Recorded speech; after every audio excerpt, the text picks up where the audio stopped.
Awesome. So shifting gears from that question, the next question is, what is the ideal post-workout nutrition strategy for a CrossFit athlete? Can't talk there, but got the question now. What's the ideal post-workout nutrition strategy for a CrossFit athlete?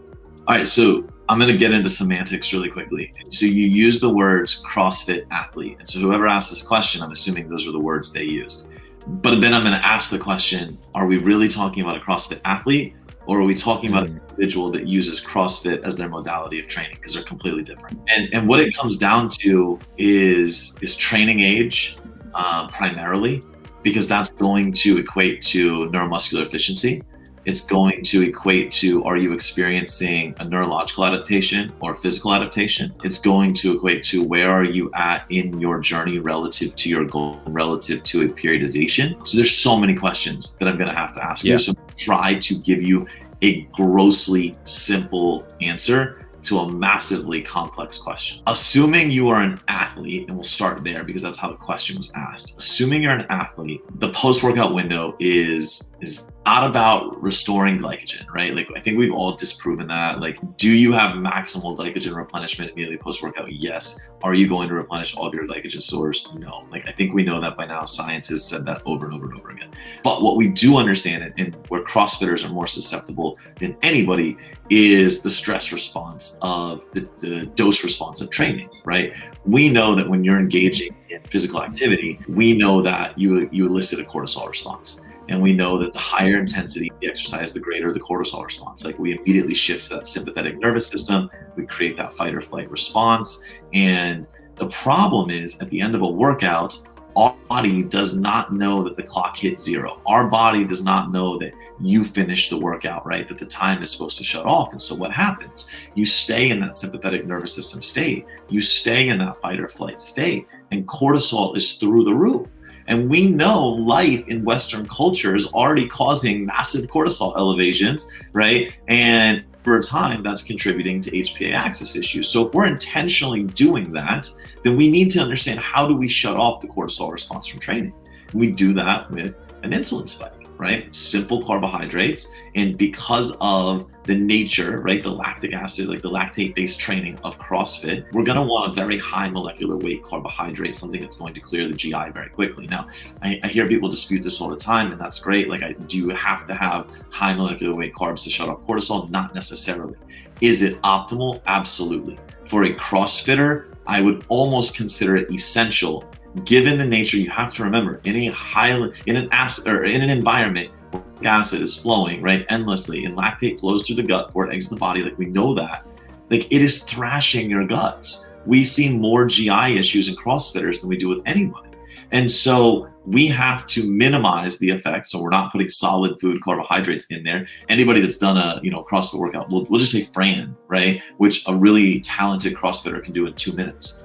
At the end of 2 minutes, the last thing you want is food. We're talking 2 minutes of fucking exercise. The last thing you want is food, right? You barely get the shakedown, but then all of a sudden everything goes back to normal. So those are a really long-winded way of saying a CrossFitter post-workout should be having a high molecular weight carbohydrate, either paired with a protein or preceding a protein. Typically, I'm going to recommend a 1-to-1 or 2-to-1 carb to protein ratio. When we're in athletic season, so when we're in season, we're getting near competitions, I will consider 3 or 4-to-1.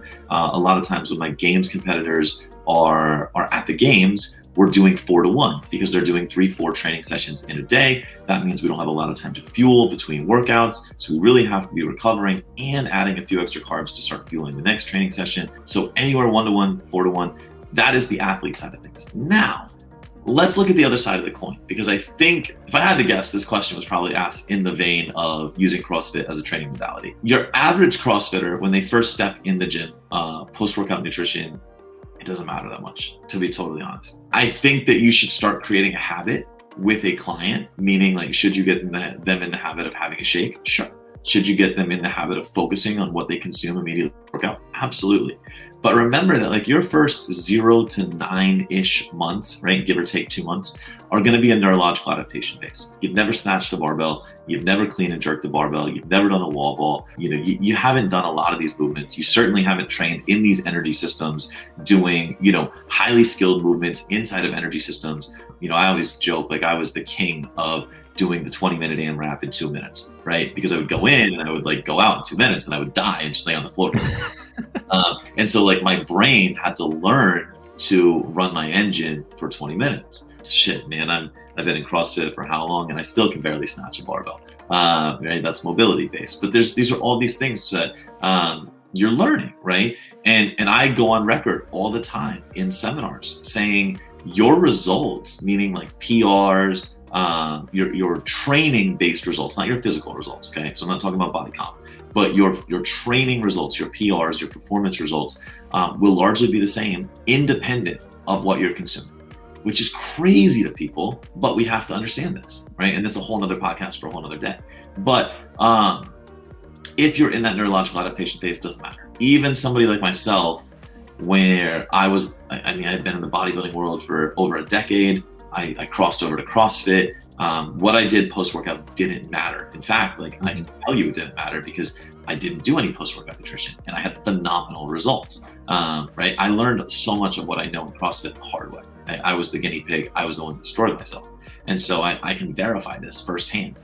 Now, that being said, when you exit the neurological adaptation phase and you start entering physical adaptation, now we need to understand neuromuscular efficiency. How deep into your nervous system can you truly go?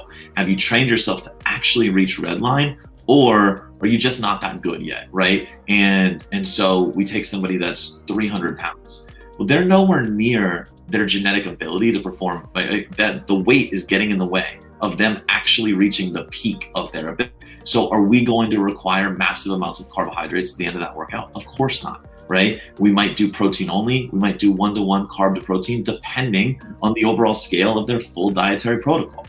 Now, but we take somebody who was previously an Olympic lifter, who cycles a barbell really, really well, and has learned to run these energy systems and is starting to hit threshold faster.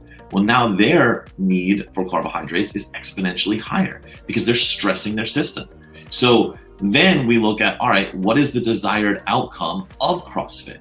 Are we using it to manipulate body composition? Or are we using it to increase performance? By the way, manipulating body composition, if you guys can see me on video, I know in the audio you can't, but on video, navigating away from homeostasis, body composition is over here, right? Meaning we're in a deficit. We've put you in a deficit, but that is a navigation away from homeostasis. Increasing performance is usually over here. It's a slight surplus. It's not necessarily caring about body composition as much. Both are navigations away from normal. Both are abnormally high stress responses to the body, meaning we have to fuel and recover from them accordingly if we want the desired adaptation to take place. All right. And I'll give them both to you. If you're in a deficit and you're trying to facilitate body comp, that means your body, right? Your HPA axis cannot be so overtaxed to where it's like going, and this is extremely generalized, so I'm sorry for using this term, but going into like survival mode, right? It can't go there. It cannot adapt to where it's like, okay, I'm going to downregulate hormone levels. I'm going to downregulate thyroid levels. I simply don't have the fuel or recovery to keep going here. And so you won't give up body fat. Your performance will come down and all of a sudden it's not a very good place to be. But same on the performance side, right? You can show up, you can crush it every day, but if you're not recovering, you're not facilitating that adaptation of continuing to push that threshold, continuing to gain that strength. So, if you have those goals, obviously now we have to look at what is the overall context of your diet. If you're in a big deficit, we probably need to put more carbs immediately in that post-workout window to facilitate recovery. If you're performing and you're in a surplus, we probably don't need as many carbohydrates immediately in the post-workout window because even though you're stressing yourself, you're showing up with optimal hormone levels, you're showing up with slightly more optimal recovery. So again, this is very contextual, right? So you asked a really simple question and I'm giving you a really complex answer. But as always, like we teach at NCI, the answer really is it depends, right? Yeah. It depends. And I think that I want anybody that hears this to understand, if they go to a coach and the coach is like, well, just do this, they're like, why would I do that, right? You don't know anything about me. And so like, if you're reading an article and it's like, just do this, you're like, wait a minute, like, that wasn't written for me because nobody knows that about me. Yeah, which is always why it's hard to write articles at scale, which is why it's hard to do podcasts like this. So I think that's really important to understand, right? If you're an athlete, you definitely need carbohydrates post-workout. because at some point you are working towards performance goals. Otherwise, why would you be an athlete? If you're an individual that is using CrossFit as a training modality, are you in neurological adaptation phase? Are you in physical adaptation phase? If it's neurological, it doesn't really matter. Probably good to get in a habit. If you're in the physical training adaptation, what is the desired adaptation? Is it body comp related, meaning fat loss, muscle gain? Is it performance related? What is the overall scope of stress away from that period? And adjust accordingly.